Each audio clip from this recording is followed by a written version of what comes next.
Ok, também. Estamos de volta com a segunda aula sobre os estudos do Pentateuco, os 5 primeiros livros da Bíblia, os livros ali escritos por Moisés, inspirado por Deus, para orientar ali a toda a humanidade. Então, aqui estamos pelo CETEM, Seminário Teológico Evangélico Nazareno, para esse segundo momento aí desses estudos. Então, o livro que agora vamos tratar é o livro do Êxodo, é o livro ali da saída. E temos ali como versículo chaves, né? Êxodo 3:7, que temos ali a seguinte declaração: E disse o Senhor: Tenho visto atentamente a aflição do meu povo, que está no Egito, e tenho ouvido o seu clamor por causa dos seus extratores, porque conheci as suas dores, portanto, desci para livrá-lo da mão dos egípcios e para fazê-lo subir daquela terra a uma terra boa e larga, uma terra que emana leite e mel, ao lugar do cananeu e do heteu e do amorreu, do perizeu, do hiveu e do jebuseu.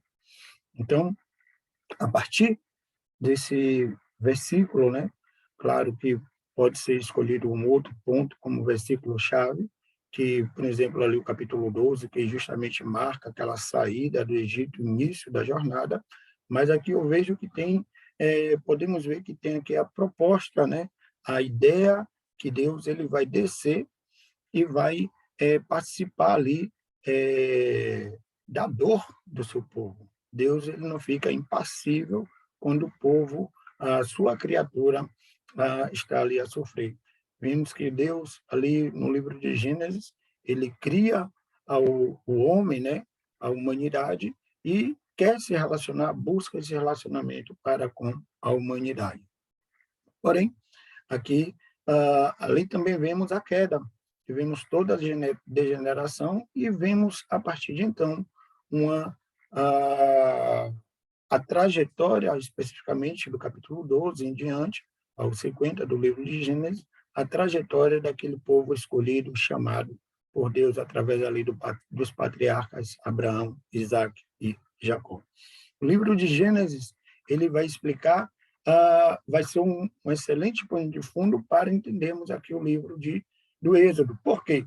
Porque antes de narrarmos, segundo Hamilton, né, antes de narrarmos o Êxodo, ou seja, a saída dos hebreus para o Egito, do Egito, o livro do Êxodo descreve um êxodo, ou seja, a entrada da família hebraica, né, ali a família descendente dos patriarcas no Egito.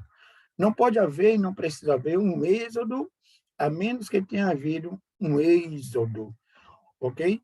Então, uma pessoa não teria de pagar um débito se primeiro não tivesse contraído o débito.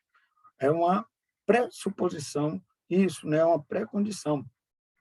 Portanto, em resumo, o livro de Êxodo trata do modo como Deus transforma um êxodo em um êxodos, e do motivo pelo qual ele faz isso. Ele trata como o Senhor, o livro do Êxodo, ele trata de como o Senhor muda ao descer para o subir do Egito. Então, é nisso que vamos nos debruçar, e toda a graça de Deus que vai ser ali abordada ali nesse livro tão maravilhoso que a Bíblia nos apresenta, né? Então, o primeiro ponto, né, do livro do Êxodo é que ele nos lega ali o decálogo. Que é o decálogo? São as 10 palavras, ou também, né, conhecido comumente como os 10 mandamentos, certo? Ali no seu capítulo 20, o livro ele vai mostrar ali Deus escrevendo diretamente a partir ali do seu dedo, né? Vamos ver adiante o que significa isso, pelo menos algumas interpretações sobre isso, mas esse decálogo que ele vai ser a suma feita por Deus da sua lei e da sua justa exigência ali para o seu povo. Nela temos o fundamento da ética e da moralidade bíblica, claro, né, consequentemente a judaica, e cristã. Em suma, o decálogo ele estabelece as bases da civilização. como eu disse anteriormente, é um resumo de tudo, né, de toda a lei ah, divina expressada, inspirada ali a Moisés a escrever. Porque quando vamos ler todo o Pentateuco, vemos ali 613 preceitos no total, né? Então, todos esses preceitos, eles vão ser abordados ali, preceitos ali negativos, não fáceis, e preceitos também positivos, faça dessa forma, ande dessa forma, proceda dessa maneira, né? Então, a lei ela é muito mais abrangente do que somente os 10 mandamentos, né? Somente o decálogo. Porém, aqui você tem a essência, né? Começando ali com os mandamentos, que são ali em sentido vertical, ou seja, aquele que fala da relação direta de Deus para com o povo, ou seja, da correspondência do homem para com Deus, e a segunda parte ali do decálogo, né? Vamos ver ali os relacionamentos interpessoais, ou seja, o relacionamento entre seres humanos, como não cobiçarás, não adulterarás, honra teu pai e a tua mãe. Então, tudo isso, né, vai demonstrar que a relação nossa, né, ela tem muito a ver com Deus, mas também com o nosso semelhante. Está intimamente ligada a essas nossas relações. E o livro de Êxodo vai nos mostrar, né? O Hamilton ainda ele continua dizendo que o livro ele nos mostra que o sofrimento gratuito, independente do perpetrador ou da vítima, é algo que Deus não fica indiferente. Ele tem o mesmo tipo de sentimento pelos bebês filisteus e cananeus que tem pelos bebês hebreus. Ou seja, Deus ele não fica impassível ali ao sofrimento. E o livro do Êxodo também ele vai demonstrar mais especificamente ali a questão dos hebreus, mas não há prova, né? Não há o prazer, o deleite em Deus no sofrimento ali da sua criatura. O livro do Êxodo ele é tão importante, e aqui uma suma do Eugênio Meyer, no seu livro História de Israel, o Reino de Sacerdote, ele diz que o Êxodo é o evento teológico e histórico mais expressivo do Antigo Testamento, porque mostra a magnificente ação de Deus em favor do seu povo, uma ação que os conduziu da escravidão à liberdade, da fragmentação à unidade, de um povo com a promessa, os hebreus, a uma nação estabelecida, Israel. Então, vemos aí, né, essa transição, enquanto eles estavam ali no Egito, eles eram hebreus. Agora que eles passam por esse pedaço, essa trajetória, segue essa jornada, vai se transformar numa nação, a nação de Israel. Então, é muito preciso porque essa declaração do Merrill, porque o restante do Antigo Testamento e até mesmo no Novo Testamento vai fazer alusões, né? Vai ecoar esse grande evento. Então, a liberdade, especialmente os livros, os profetas, né, que vieram chamados profetas posteriores ou pós-exílicos, ele vai ansiar por isso e vai mostrar, né, esse evento nas suas declarações, nas suas prédicas, nos seus textos. Então, ecoando aí esse evento do Êxodo. O livro dos Salmos, pela mesma forma, vai ecoar, né, as grandes maravilhas que Deus fez ali pelo seu povo. Então, ele vai ser assim um evento que ele não somente é teológico, que é carregado de significado, Deus libertando, redimindo o seu povo, retirando, salvando o seu povo, mas também é um é algo histórico, né? Realmente aconteceu e aconteceu da forma que é descrita ali no texto na qual encontramos. Vamos lá. Então, o título, né? Partindo aqui dessa introdução, vamos ver que o título é uma referência à saída, né? Como o livro de Gênesis, e falamos aí também na aula anterior, os livros do Pentateuco, ele tem os seus nomes hebraicos baseados nas suas primeiras frases ou palavras. E, enquanto nossas versões em português, ela vai ter ali as suas palavras, os seus nomes, os títulos de seus livros, baseado no tema, né? Isso oriundo aí da Septuaginta. Então, no hebraico, esse livro é chamado, né, Shemor. Por quê? Shemor são esses, os nomes, né? Os nomes. Então, com essa palavra que começa ali o livro de Êxodo, aí nas nossas traduções, lá vem estes são os nomes, mas e ela vai ter essa conotação, né, da identificação. O texto hebraico ele vai fazer também identificação com algo que é crucial, porque a partir desse início, né, estes são os nomes dos filhos de Israel, logo após vai dizer que o faraó que ali governava não conhecia José. Ou seja, apesar do faraó não conhecer, mas Deus o conhece, e o conhece ali pelos os nomes, né? Então, vai falar da família de Jacó, que estava ali no Egito, mas vai mostrar, que falamos anteriormente ali, do êxodos, né? Dessa descida ali, que aquele povo desceu, e agora Deus está ali a retirar, vai passar esse processo, ok? Então, o título é Saída, mas no hebraico vai citar ali o Shemó. O autor, né, com os demais livros do Pentateuco, o autor é Moisés. Não é somente uma questão de autoria atribuída. O livro do Êxodo, do Pentateuco, ele vai nos mostrar, certo? Essa autoria, né, essa lavra, esse trabalho do Moisés ao escrever.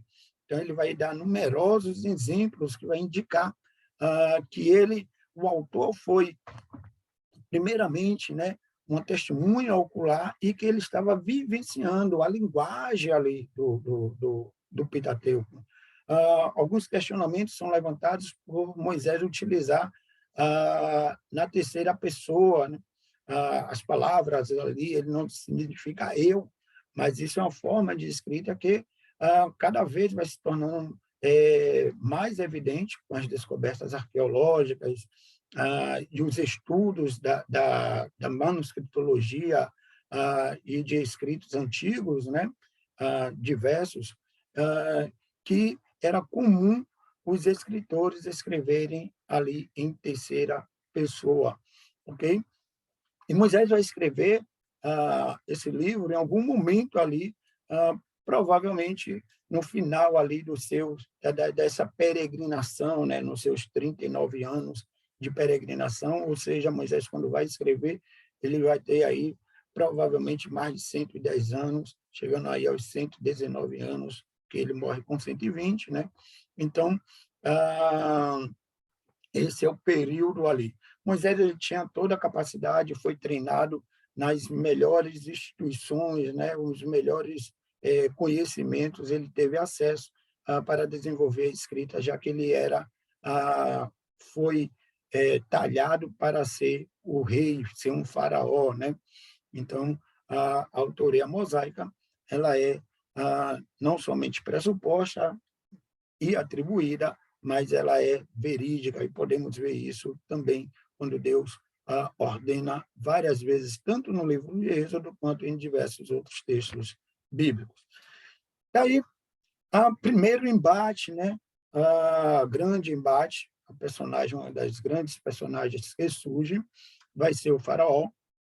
Então, a Bíblia, ela não importa em identificar o nome do faraó, isso é muito importante, porque a Bíblia, Moisés, ele não tem a preocupação em dizer que foi esse ou aquele, né, que era inimigo do povo de Deus, mas ele identifica uma espécie de instituição, ele vai falar o faraó, que era o título do imperador, né, do líder ali do Egito. Então, daí, esses imperadores, eles vão ter ali, eram vistos e se considerava como filho de Ra, o deus do sol, né? O deus solar ali. Por quê? Porque o sol dá toda a energia, então as plantas, os frutos, a alegria de um amanhecer, isso era atribuído a Ra. E Faraó era ali o seu principal filho, né? Seja qual fosse o faraó.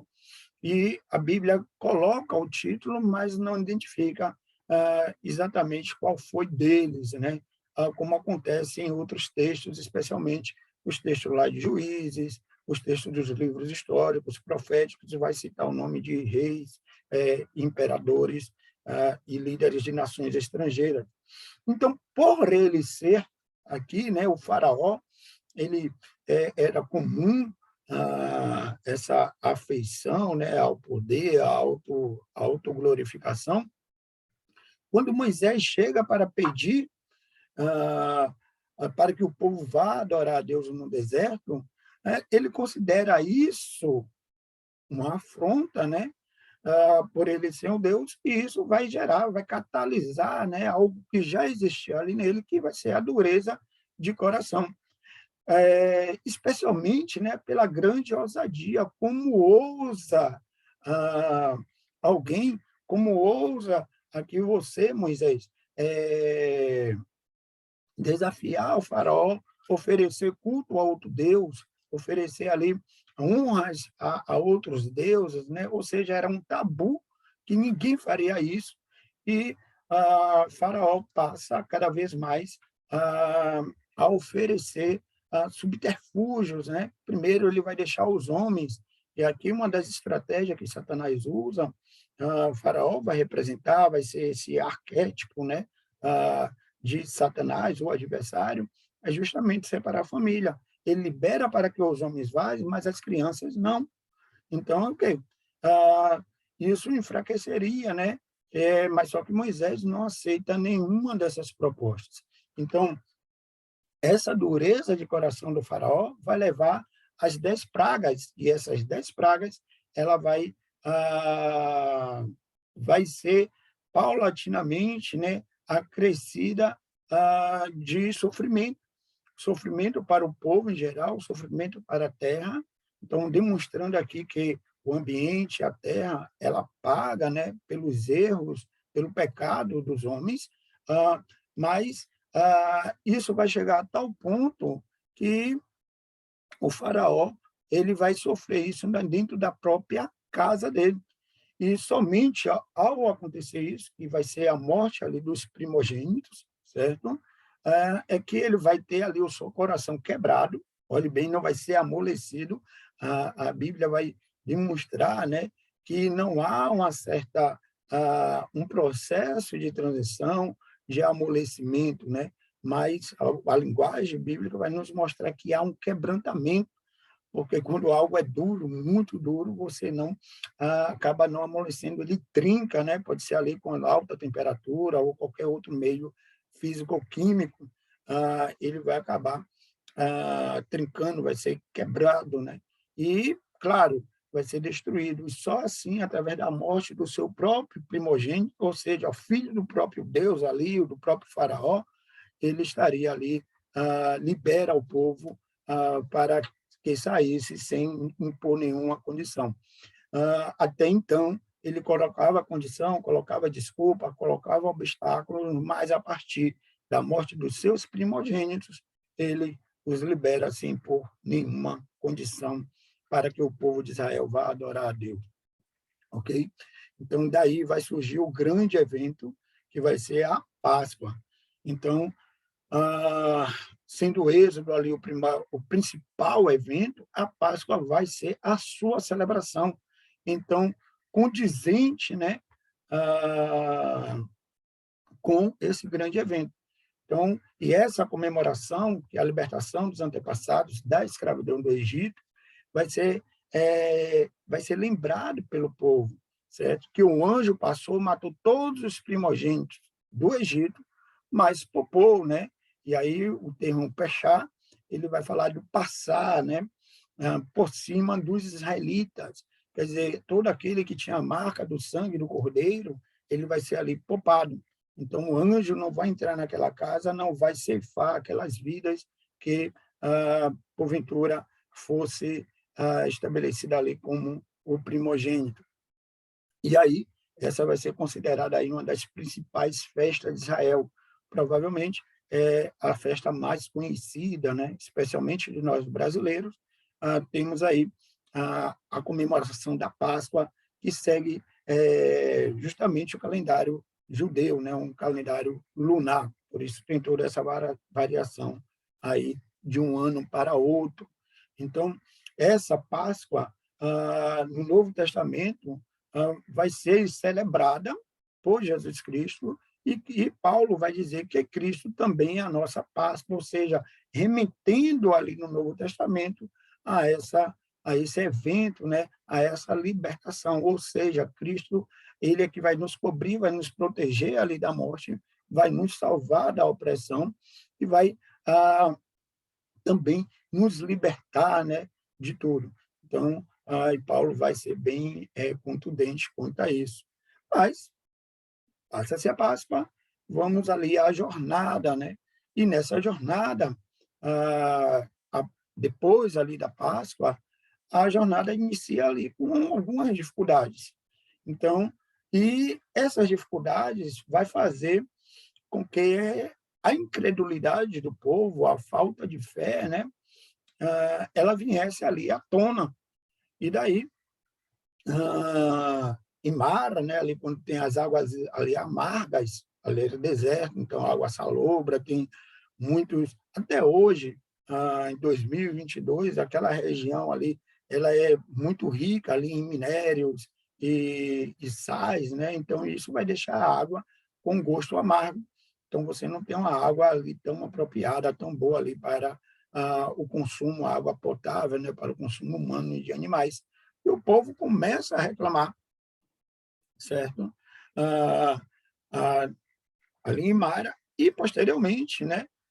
E sim, então esse povo ele começa a reclamar, dizendo que era melhor mesmo até estar no Egito, né? E é onde Deus ele vai então providenciar o maná que era um tipo ali de Cristo que vai ser descido dos céus, era único para satisfazer a fome espiritual dos homens. Nesse contexto, né, nesse antítipo, vemos que o maná ele vai ser o alimento suficiente, ele vai garantir tanto o sustento quanto a providência de Deus. Tanto que na sexta-feira, né, no sexto dia, não era permitido, ah, era permitido, aliás, colher o dobro da quantidade diária, né? Por quê? Porque no sábado não cairia o maná. Então, Cristo ele provém as nossas necessidades, os recursos para suprir as nossas necessidades da maneira e na quantidade correta. Mas algumas pessoas pegavam muito mais do que precisavam. O que acontecia? A, a essas coisas morfavam, né? Então, ainda assim, mostrando mais uma vez que nesses relatos, que Deus ele dá na medida certa a sabedoria, ainda que nós achemos ou desejemos mais, ele é soberano e ele é sábio e ele também é bondoso. Então esse exemplo do maná é uma riqueza aí sobre Deus cuidando ali do seu povo. Em todo esse processo de caminhada, o povo chega ali ao Sinai e ali vai ser ofertada, vai ser dada a lei, otorgada a lei de Deus ao povo. Essa lei ela não é a mais antiga da história, porém, ela vai ser a mais importante. Tínhamos Hammurabis, temos o Enuma Elish, que é um épico ali daquela região, temos os épicos de Gilgamesh, e temos outros épicos que posteriormente foram encontrados. Mas qual o grande diferencial aí ah, da parte da lei mosaica, né? Uma que foi o próprio Deus que o revela para Moisés, né? Não foi Deus, ele aparece, aliás, ele até mesmo ele escreve, né? E vai determinar os rumos não só da comunidade que estava ali, não só daquele povo que estava ali, mas de todo mundo. Então, imagine se essa lei não fosse otorgada, o que seria só com o Código de Hammurabi, que só veio ser conhecido há alguns séculos atrás, né? Então, não teria um estabelecimento. Então, tem leis diversas aí no mundo antigo ali, que ela não vai ter esse caráter, o caráter de santidade que a lei mosaica ela tem, nem mesmo um caráter de graça, né? Então, ah, o Código Hammurabi, por exemplo, que é conhecido como também a lei do talião, né? Olho por olho, dente por dente, ele fazia acepção ali por níveis, né, de hierárquico social. Então, se a pessoa fosse importante, a pena para aquela pessoa era menor. Já na lei mosaica, não. É homem por homem, a pessoa por pessoa, né? Seria ali retribuída a, a sentença, a punição, né?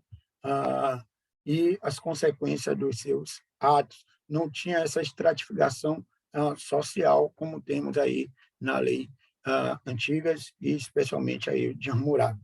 A grandeza, ela vai além de tudo, e dessa lei vai além de tudo isso, porque nela Deus esboça o plano de redenção humana em Cristo.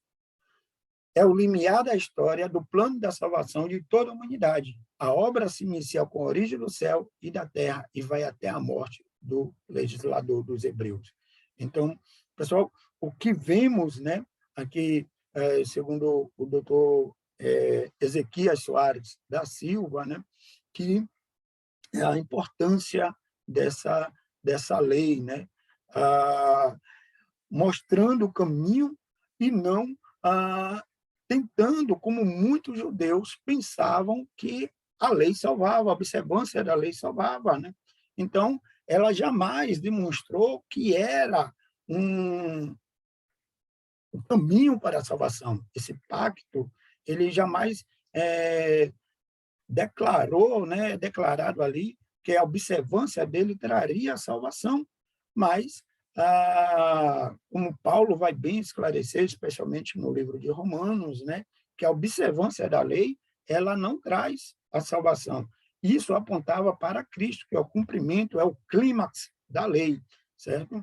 Então, esse pacto ele vai mostrar o caminho da redenção, vai apontar para Cristo. E aí vamos ver que Israel vai celebrar, né,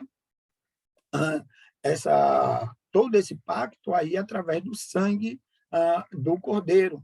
Então, porque esses pactos, essas cerimônias, os sacrifícios, eles ali, vamos ver um pouco mais ali no livro de Levítico, ele vai demonstrar que precisava-se de uma vítima, né, que imolada para a substituição ali, para pagar pelo pecado. Como está bem declarado lá no livro de Hebreus, sem o derramamento de sangue não há remissão de pecado. Então, Israel ali já pega corpo como povo de Deus. Não é mais um homem, não é mais um patriarca, não é mais uma família. É um povo, já é uma nação. E aí, vemos aí no pacto, né, Deus condicionando três coisas à obediência a Israel. Primeiro, Israel seria sua propriedade peculiar, ou a possessão, né? Então, isso vai implicar que o valor de Israel era especial, uma relação íntima. Vamos ver, especialmente no profeta Ezequiel, ele declarando, né, todo o amor de Deus, a paixão de Deus ali, né, essa afeição de Deus pelo povo de Israel, mesmo sem merecimento, né? Então, vemos no livro de Oséias também essa história, né, de uma forma exemplar, colocando a escolha de Israel como a esposa ali de Deus, né?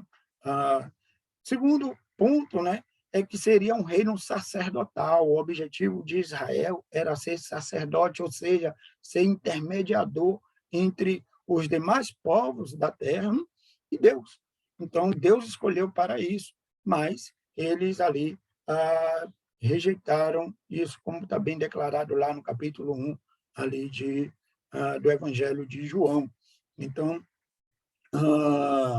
esse as pessoas teriam acesso através de Israel. Israel foi escolhido para ser o canal de bênção, mas, infelizmente, né, eles recusaram esse grande privilégio. E o terceiro aspecto desse pacto é que o povo seria santo, diferente das nações pagãs que a rodeava, né?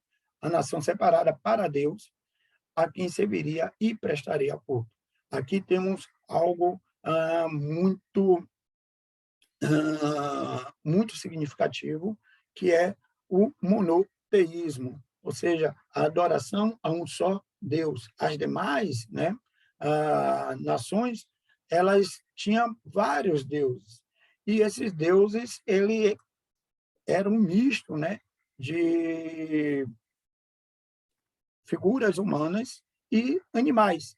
Então, o Deus de Israel, ele é diferente, ele é transcendente, ou seja, ele está além da nossa realidade, da nossa temporalidade, das nossas limitações.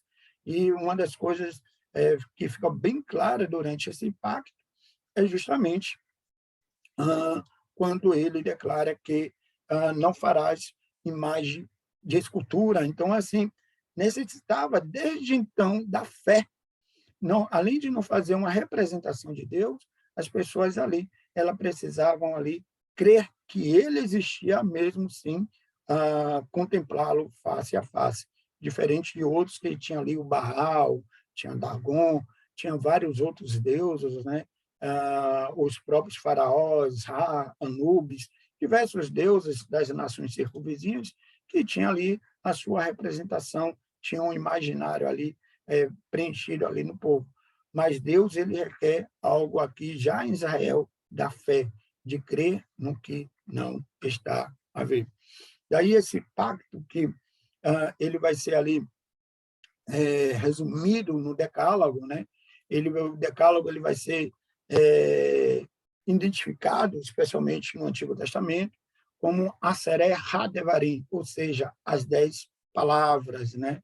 Então, ele vai aparecer ali 3 vezes na Bíblia, esse termo, que vai ser ali traduzido por 10 palavras, ou quando passa pela língua grega, né, vai ser decálogo, deca, 10, né, lago, vai ser palavras, né, as 10 palavras. Então, outros textos, né, segundo Silva, ele vai ser identificado com estas palavras que Javé falou.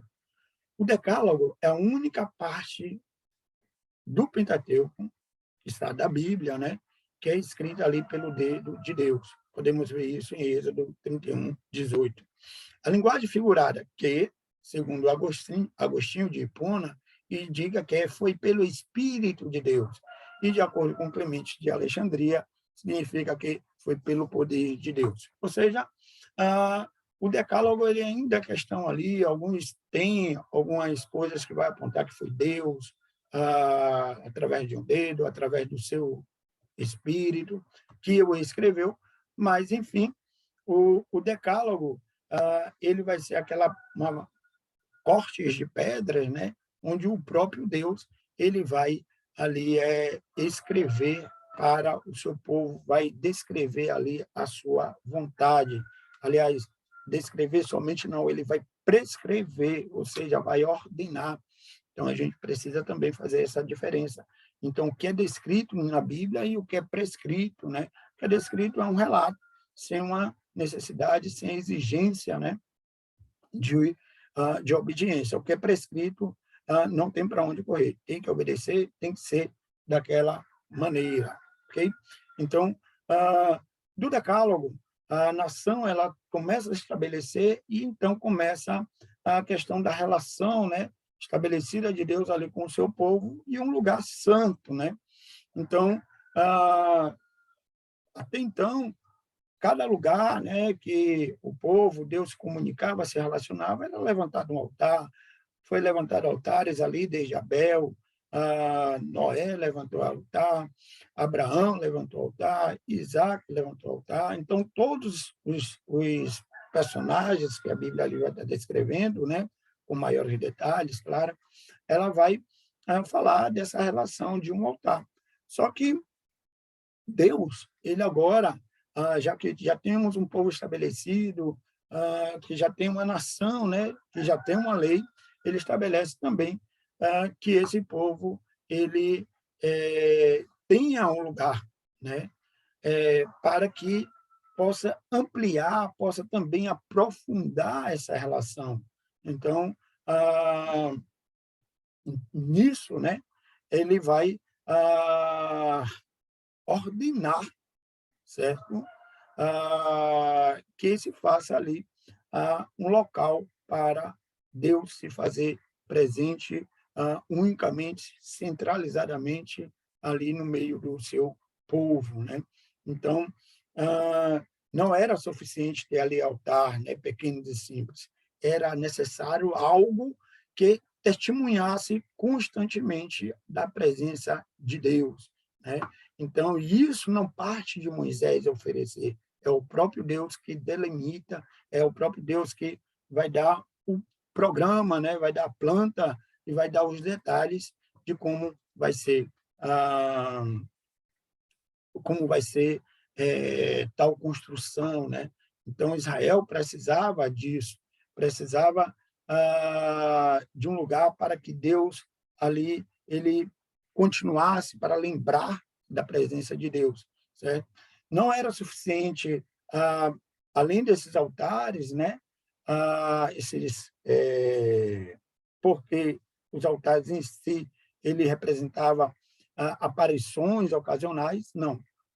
O propósito do tabernáculo, o propósito ali do altar constante diante de Deus, é que Deus mostrava que a presença dele na vida do seu povo, no meio do seu povo, é uma presença contínua, né? Então, quando lemos ali o livro de Êxodo, né, não tem como evitar observar que o tabernáculo ele ganha um grande destaque, certo? Então, temos ali o próprio Êxodo, a narrativa ali do próprio Êxodo, certo? Ah, e temos uma boa, e a maior parte do livro, ela vai tratar ali, ah, justamente ali do processo da construção do tabernáculo. Ou seja, a questão do culto, a adoração, a ordenação, o lugar do culto, ele vai ser crucial ali também para o povo de Deus. Então, por quê? Porque no tabernáculo era o lugar onde Deus concedia o perdão do pecado mediante o sacrifício vicário, ou seja, o sacrifício substitutivo.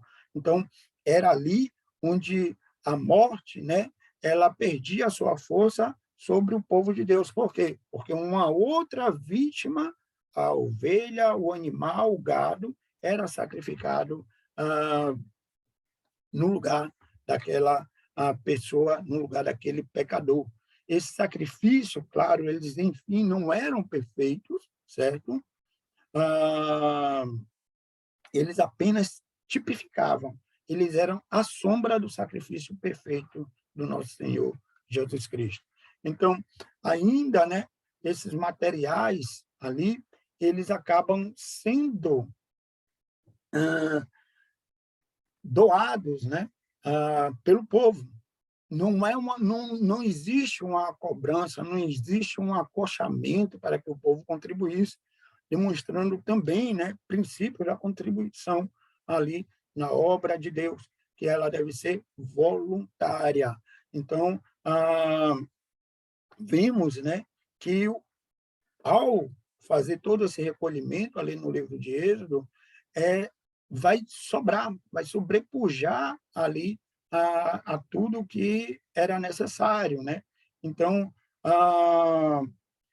aqui, né, o Victor Hamilton, ele vai dizer que, ao contrário de muitos ministros que às vezes implora e bajula por dinheiro, Moisés teve de pedir que o povo continuasse doando, teve que impedir que o povo continuasse doando, ou seja, quando o povo dá com alegria, está vendo que as coisas estão sendo bem feitas, a execução para a obra de Deus, a demonstração de generosidade também é grande. Corresponde? Porque o próprio Deus, ele motiva a tal doação, né? E a palavra de Deus diz que Deus ama aquele que dá com alegria, né? Mas o líder, ele, assim como Moisés, ele deve ter o senso do qual vai ser o limite, né?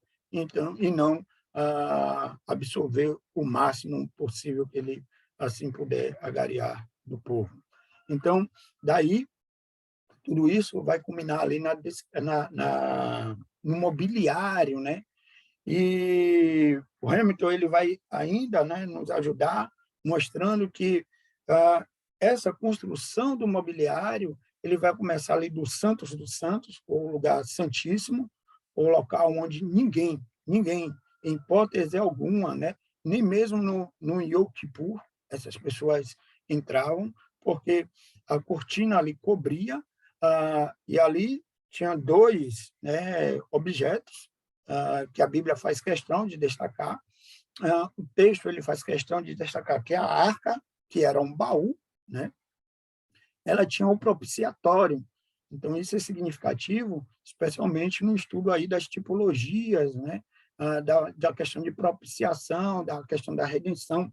Mas a Bíblia ela vai nos mostrar que esses móveis, né, o propiciatório ali, a arca, enfim, que era coberto de ouro e tinha ali ornada ali com querubins, ele ficava atrás da cortina. E ao adentrar ali para fazer o sacrifício, o sacerdote ele não passava para a parte interna da cortina. Ele ficava ainda na parte, ele descobria ali o, a arca e o propiciatório, sem mesmo ele passar para o outro lado. Então, Deus ele ordena de uma forma, porém, algumas, na execução, a cronologia ela não é tão exata como é o caso do altar de incenso, né? Então, Deus dá a instrução para construir-se a arca do propiciatório. No apêndice aí, deixei aí algumas imagens, algumas plantas baixas, né, que representam esses utensílios, esses objetos, esses móveis aí no geral, que vocês podem, assim, estar absorvendo ainda mais, estudando, analisando melhor. Mas no Santo dos Santos temos aí a arca e o propiciatório, temos a mesa dos pães da preposição e o candelabro, né? Temos aí no pátio externo ainda o altar de bronze e ainda no lugar santo temos o altar de incenso. Por último, uma pia. Então, cada uma desses móveis, eles eram significativos na questão não só sacramental, na questão de separação do povo, não só na questão litúrgica, né, mas também na didática, porque cada um deles mostrava um aspecto do relacionamento com Deus e como deveria ali o homem estar se portando. Então, tabernáculo, falando aqui um pouco mais da composição, né, tínhamos logo ali na frente o altar de holocausto, que era uma mesa feita de madeira, né, terra ou pedra, onde se oferecia os sacrifícios, especialmente o sacrifício pelo pecado, o sacrifício que era o holocausto, que era o sacrifício da entrega toda, a queima integral ali do animal. Ele vai ser ele vai estar ali na área externa. Dentro do santo, do lugar santo, temos a menorá, que é um candelabro, né? Com 7 lâmpadas, 7 tubos ali decorados ali de ouro, e esse candelabro ele deveria estar aceso continuamente, né? Tanto pela manhã, vemos ali, né? Que tanto pela manhã quanto no cair da tarde, né?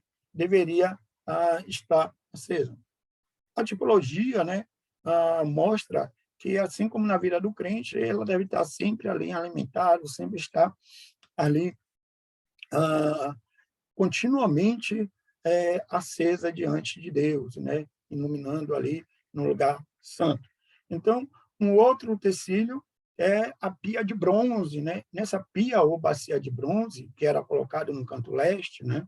Então, até essas questões aí da orientação, ela era muito importante, porque Deus também, né, queria evitar ali a questão da idolatria. Então, a posição norte e sul, a organização das tribos e dos objetos, ela seguia rigidamente um padrão que era estabelecido por Deus, ok?